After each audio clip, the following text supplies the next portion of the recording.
Hi there, I'm on to the next section of the install, which is putting the cabling in. So most of the cables will just plug and play into there. That's the power supply, and you've got the antenna for the radio kicking around here, which is plugged straight into the back. Also, you're looking for the connections for the GPS to go in, and also for the antenna for the 4G network as well. So all those can plug in. So the big thing is how you route them. Well, the easiest way to do it is, you see the handle there, it's got two little clips on there, which you just need to lift off. I've got the handle over here, so you lift those two off. It reveals the two screws. You unscrew it on there, unscrew it on there, and then what you want to do is you want to pull this trim out of the way to gain access to the inner edge of this panel.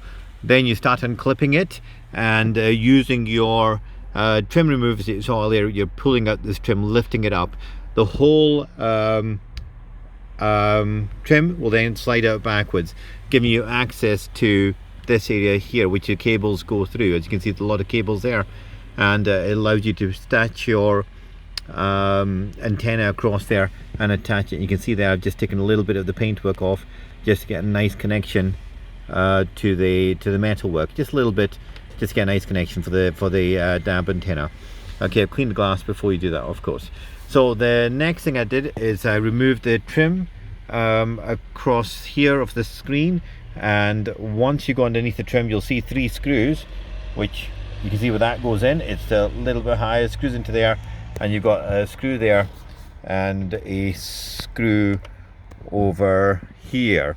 Okay, those 3 screws come out, give you access to the back of the instrument panel where the cabling can go through. You see a lot of cable going through there already. You don't want to run the cable too close to the steering wheel, over the steering rack, because that is dangerous. Also over here, what it is was pop out the trim, pop out this panel here, and that allows me to get a nice feed down into this area. And this is simply place your trim remover and just pop it out. Okay, and I've done similar in here. I got the trim remover in the bottom corner here, and then eased it up to the top and then popped it out. Okay, and that gives you the ability to actually slide your connections all the way there, past that area and out into this area over here, where they'll all connect up. I'm removing some redundant cabling at the same time, because otherwise it gets really complex and you just get more of a spaghetti than what you've got. And at the end of this, I'll clean it all up, and you can see the amount of dust that I've got in here, because this is it's a hard working vehicle just now. And as I said, I'm just getting ready for winter and tidying it up so it looks spot on again. So that's what I'm doing just now, just wiring all that cabling in through here. And as I said, I've just got to test out the rear camera and see if that works. And the way I do it is just connect it up. The sound sounds really good. I'm getting good sound from that door over here. This door, I think I've blown one woofer on it, or we've got a loose connection, should I say more correctly. We've got loose connections, so the doors were coming off.